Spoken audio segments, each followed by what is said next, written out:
Greetings everyone and welcome back to Caddick Reviews.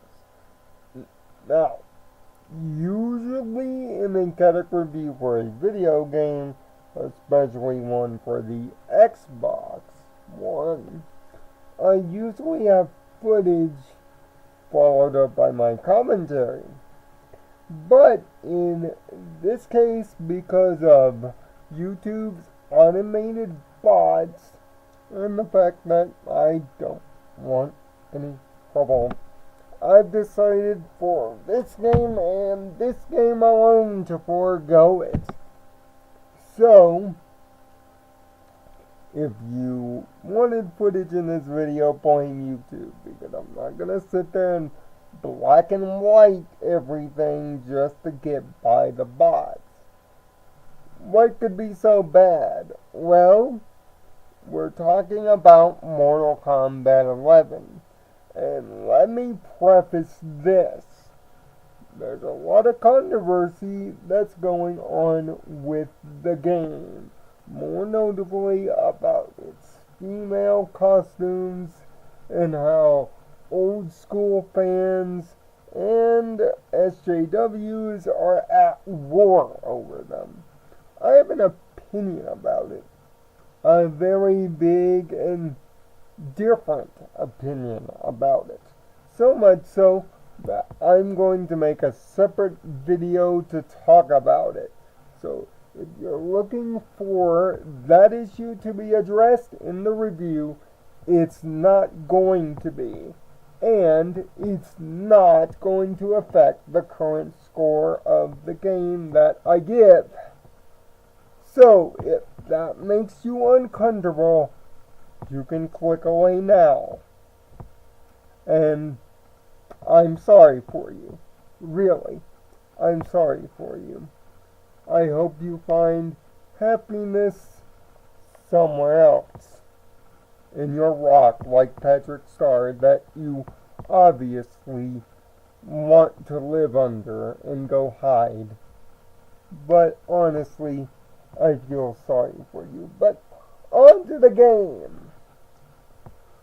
This is the third NetherRealm game that I've reviewed on the channel. Injustice 2, Mortal Kombat 10, also known as X, and this being the third. All built on the same great engine, oddly enough.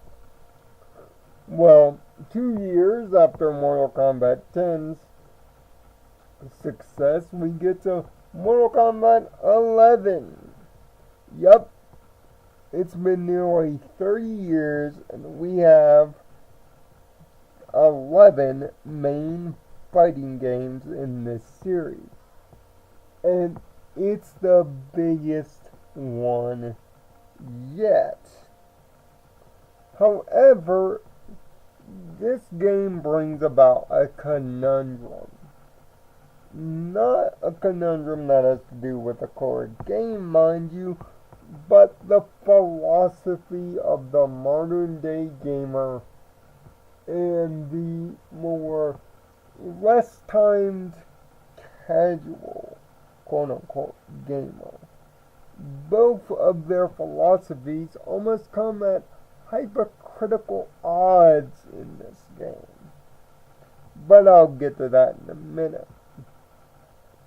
Mortal Kombat 11 is, of course, a fighting game done with a very execution-based combo system. Now, if you played any game from NetherRealm, you know what to expect here. Pre-canned combos, heavy on juggles, and proper execution to create maximum damage. Super-sized health bars and all, with stance changes and interactables. All the things from Mortal Kombat 10 are here, but tweaked. Gone are the X-ray attacks from Mortal Kombat 9 and 10 respectively, and in are crushing blows and fatal blows. Crushing blows are the more X-ray style attacks here. These individual attacks do 30% extra damage if requirements are met, like hitting an uppercut as a counter hit, for instance, or doing a certain move so many times, and then on the final hit, you get a crushing blow. These things can happen rather suddenly, but through the options menu, you can tweak it where it can become loaded and you can release it upon a button for more control and comfort. The other fatal blows are more like super combos in Soul Calibur or Street Fighter. These highly cinematic attacks create another high damage amount, but you can only use them once, and you can only use them at 20% health. When I say once, I mean once per match. So it adds some strategic flavor to the game. But also, meters have been changed. There are now offensive and defensive meters. Defensive meters allow for rollouts or quick get-ups from attacks to give yourself distance. Offensive meter gives you the typical amplified special moves that can add some additional damage and an additional action to every attack, which are key to finishing off those polished combos. Outside that, the controls are more responsive than ever before, and due to an option tweak, you can determine how short or how long the response time needs to be for moves to get through. Meaning, if you're using an arcade stick and are used to lightning fast response, go with short. If you need something in between, meaning your stick speed is good but not that good, go medium. If you're using a controller, trust me on this, go long.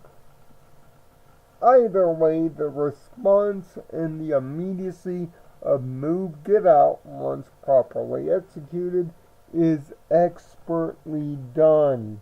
And in a game so heavy on execution, it's finally good to see that this widespread NetherRealm problem has finally been addressed, as well as the move coming out on the press of the final button, input shortcuts to take care of diagonal movements, and even button shortcuts for combos, or even options to help the less initiated play the game. But the biggest thing is the super deep tutorial. I haven't seen a tutorial for a fighting game this deep since Killer Instinct 2013. Executing not only the ideas of basic movement, combos, and move execution, but advanced techniques like how to use the meter or how to look at frame data for individual moves on plus minus. Through the fatality trainer, learning the first basic fatality of every character. Although every character has two, you can practice at your leisure with a fatality timer for both of them. And of course, the things like move tagging, which gives you the ability to see your combos, special moves, and even fatalities at a glance on your direct screen, also make a return. This game is so loaded with accessibility and ease of use options, it's almost dizzying. The amount of customization, ease of use, and ease of understand that Mortal Kombat 11 goes through to get you to play it. But one of the biggest things they do is the story mode of the game. Now, of course, I won't be providing any spoilers for that, but just know for long-term Mortal Kombat fans, there's fan service all the way around. Returning characters, rivalries, references to the entire series. This may not be a spoiler, but this may be a clue. Think Endgame, Mortal Kombat style.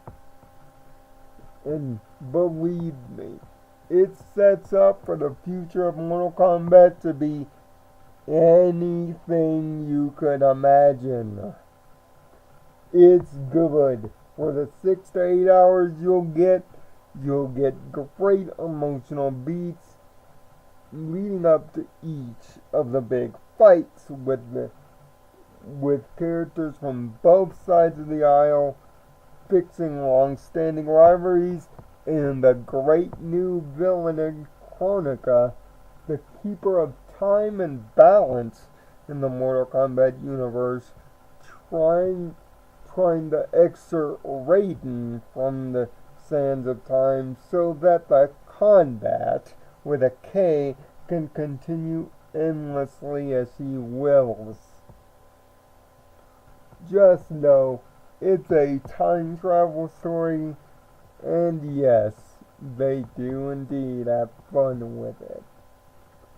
Outside of that, you have your AI fighters returning from Injustice 2 via AI battle for rewards. You have the classic towers with old school final boss and old school endings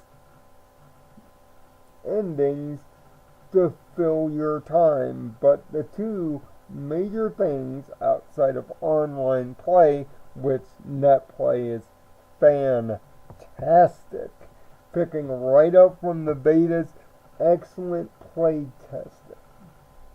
You'll be doing two major things in Mortal Kombat 11, other than severing heads with the most gory, over-the-top fatalities ever.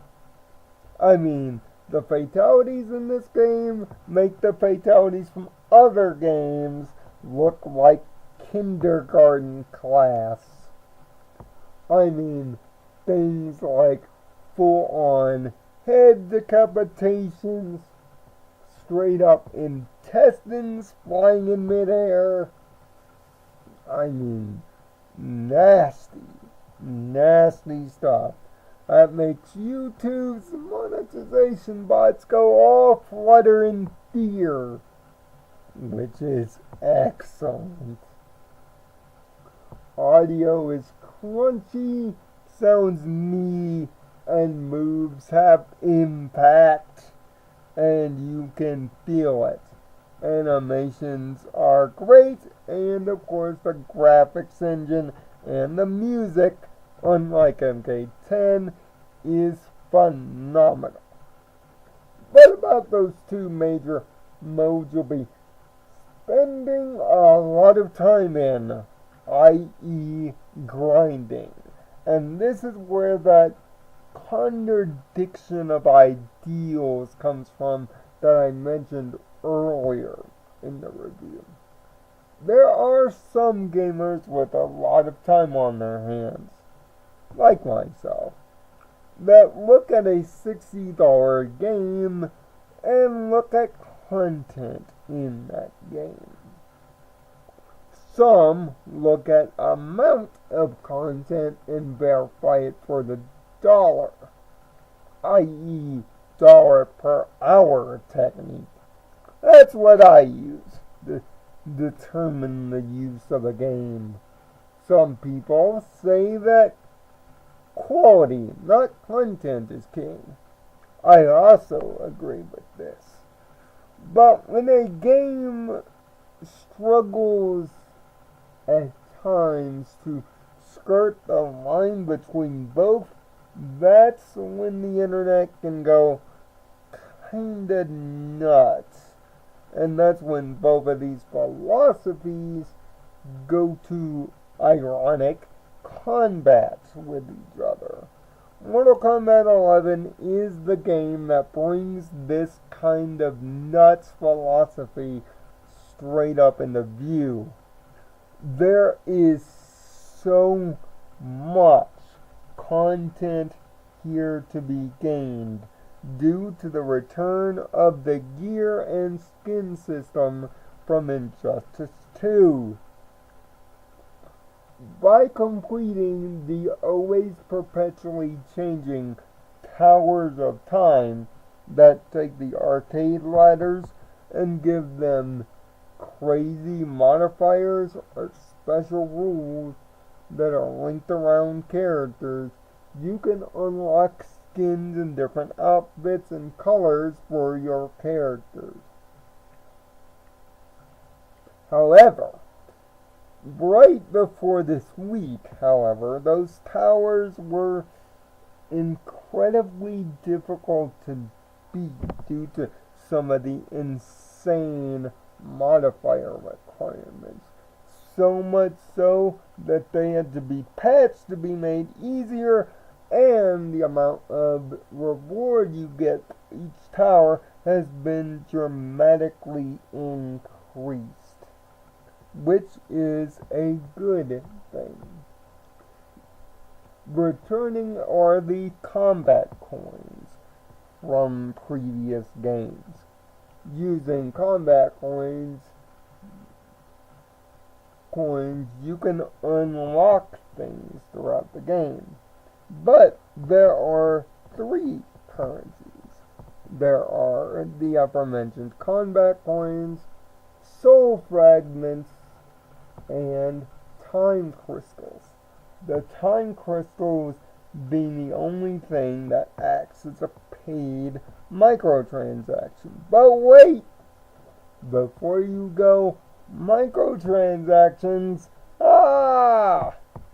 well, you can't unlock everything via it. There's no shortcut to gear victory here. You're gonna have to put in work. Lots of work.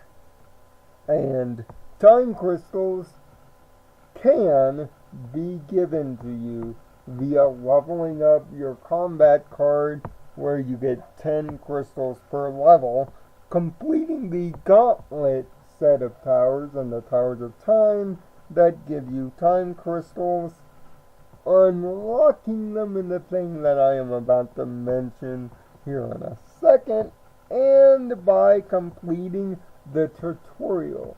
You will also get Shao Kahn's voice as the announcer. Go old school MK2, MK3 up in this piece for completing the tutorial, as well as get some coins and some time crystals to unlock gear. Time crystals only are used on 5 sets of randomized gear that pop up in the premium shop every day. So the amount of time crystals and the amount of days you would have to follow the premium shop to unlock everything can practically be forever. Meaning most of the time you're going to be playing it. Even the skip fights and easy fatalities have found their way into the Towers of Time. Although you can time crystal those microtransactions, why would you when they're so frequently given out otherwise? And how are these skins and gear and the augments to give them special abilities given out? By the most major part of the game system, the crypt. The crypt has gone through many an evolution since first debuting in Deadly Alliance, but this is the most drastic update yet. Within it is a love letter to everything Mortal Kombat, on Shang Tsung's island, where the first Mortal Kombat tournament took place nearly 30 years ago. Shang Tsung awaits you again, this time to explore its mysterious crypt. Inside it are treasure chests. And if you're saying loot box, you'd be right, because inside these treasure chests are random items. Anything from variation icons for your custom variations for your AI fighters or your many customizable abilities. Yeah, you can customize movesets, kinda sorta, in this game. It's rather cool. Although there's only a set of like 9 or 10 moves or so, and some moves carry over no matter what you tweak, like Sub-Zero's slide, for instance. But inside the crypt is where the three currencies, combat coins, soul fragments, and hearts, find their reputation. When you open a chest with combat coins, you get 3 random unlocks. Anything from concept art to augments to costume skins to fatalities and an infinite number of brutalities. There are 60 costume skins for every character in the game. How many characters are there? 25, 26.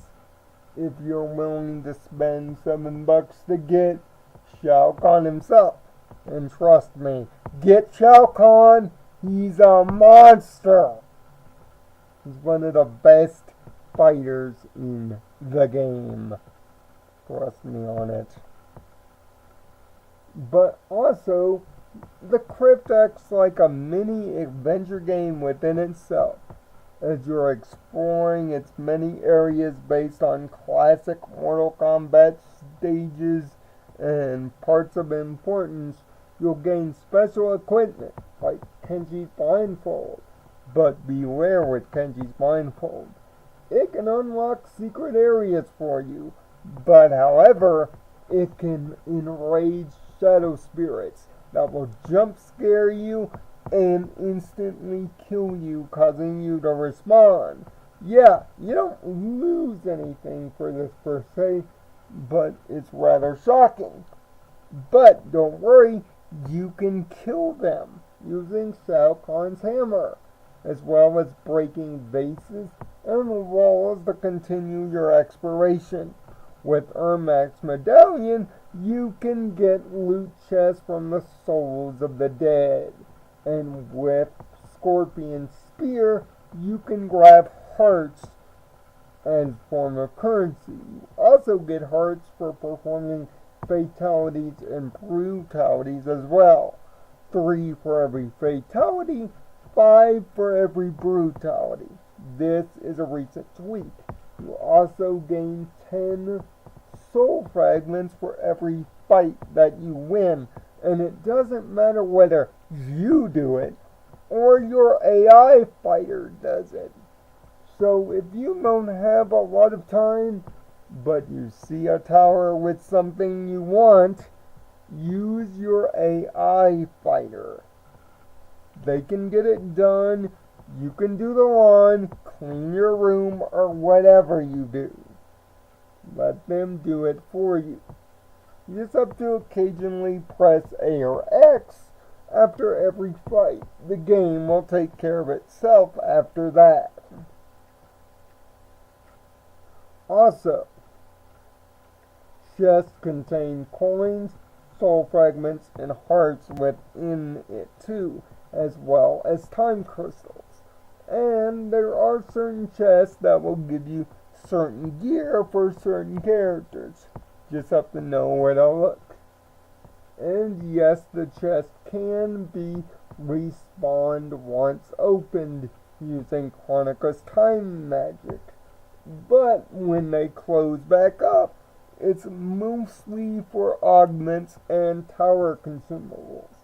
Tower consumables allow you special modifiers that will make those pesky towers of time a bit easier, with no punishment towards your overall tower score either. There are also co-op tower missions that will occasionally test you and up to 2 of your other friends with super-sized boss fights for gear. That's fun. The Crypt is a giant love letter to Mortal Kombat, and thanks to the recent patch improvements, it's been made much better, much easier to grab stuff. The downside is its randomized loot box nature. The fact that you can't get the skins that you want right away. It's almost like playing a game of chance. But again, you cannot use time crystals to shorten the grind. Coins and using the crypt are the only way to unlock it all. And according to a recent Twitter post that I saw, there are 946 different chests in the crypt, counting souls and other things. So trust me, you'll be down there a lot. But most of your time will be spent in the Towers of Time or whooping butt in the online modes. All the online modes from previous games are back. King of the Hill, casual one-on-ones, AI battles, ranked battles, but be rare with ranked battles. Tournament variations are used. So, you can't bring any of your custom augmented stuff to the yard. So, use the tournament local mode to get used to those if you plan to go in ranked.